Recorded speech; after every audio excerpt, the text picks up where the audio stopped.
So I want to pick up on this point of you saying that you're seeing a positive start to 2019. There were signs that the political drama late last year might have weighed a bit on transaction volumes. Are you not seeing that so far in 2019?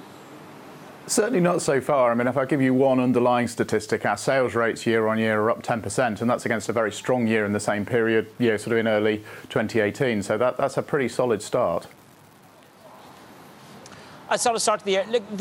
Sorry, go ahead, Pete. Excuse me. Go ahead. That's OK. I was just saying that it was a very solid start to 2019 with sales rates ahead 10% year on year. And generally, we're seeing customers happy to sort of complete on the purchase. Look, we've all got to live somewhere. We've all got to move. You might be an expanded family. You might want to trade up. And we all hit that moment in time, regardless of politics. But the data that Nera and I look at, which is the Bank of England, mortgage approvals, consumer credit, the weakest in 4 years. I want to take that data and I want to understand from you, are you having to reduce prices? Are you having to incentivize in any way? Is any of that data manifest at the coalface?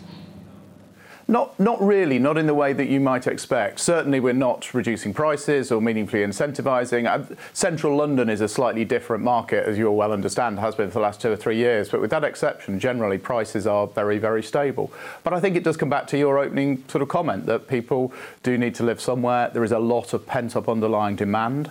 I think, sort of there's a heavy weighting in favour of new build relative to second-hand at the moment. The second-hand market is slow, so that mortgage approval data is weighted towards new build, so you do see a slight shift in the way the market is operating.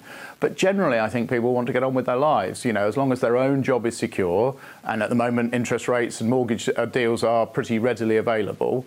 As long as people feel secure in their own particular financial circumstances, then we're generally seeing them happy to go ahead. Pete, there is a prospect now that we could see a delay to the March 29th Brexit deadline, perhaps until June. Does that extend the uncertainty and dampen the prospects at all for you for the crucial spring selling season? I don't think so. I mean, we talk about a spring selling season, but effectively the spring selling season starts in mid-January. So we're already in it and we're seeing, as I say, pretty good performance. So, sort of we can already see how that has begun. I think if we look at the impact of Brexit deal or no deal, we've had a lot of uncertainty through the last 2 years and we haven't seen it have a huge impact on our marketplace. I wouldn't say it has no impact. There definitely is a sort of a slight air of, sort of caution out there, but it's slight.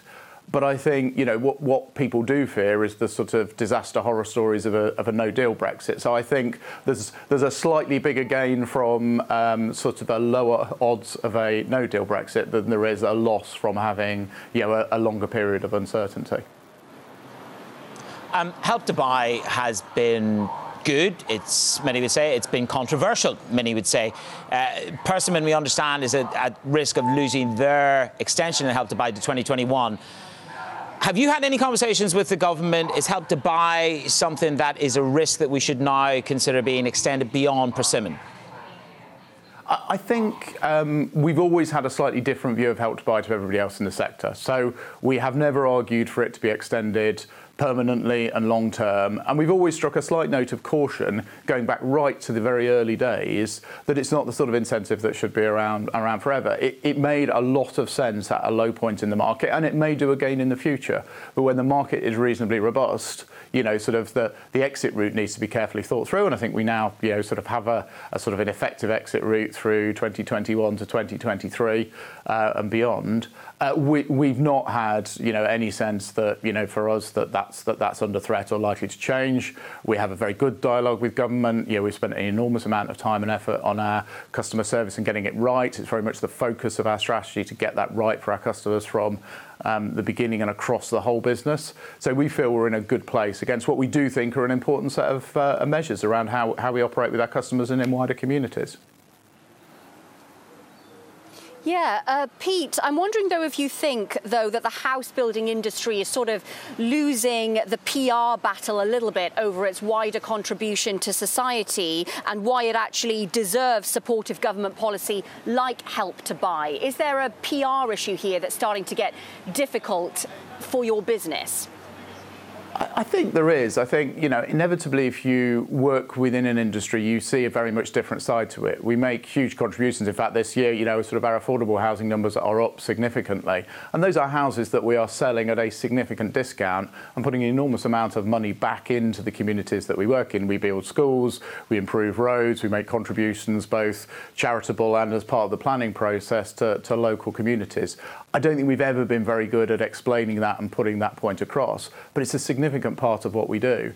I think for us as a business, for Taylor Wimpey as a business, it's been the real core of what we've done over the last 3 to 4 years. Sort of the charitable works that we do, both our employees and the group as a whole, but also just that community connection. I think we're getting better, but I don't think we're brilliant at helping people to understand it. OK, Pete, let's just finish with this. I'm now living in Dubai. I want to know from you, the CEO, where's the best place in the UK for me to put my money as an overseas investor? Where's the best place, in your mind, to get a bargain in the UK housing market? Which area? I think it's near where you want to live, but right now, it's ironic, isn't it? Because you always want to be sort of opposite what everybody else is doing. If you're looking with 5 years and you're going to keep the money there for a while, it's probably central London.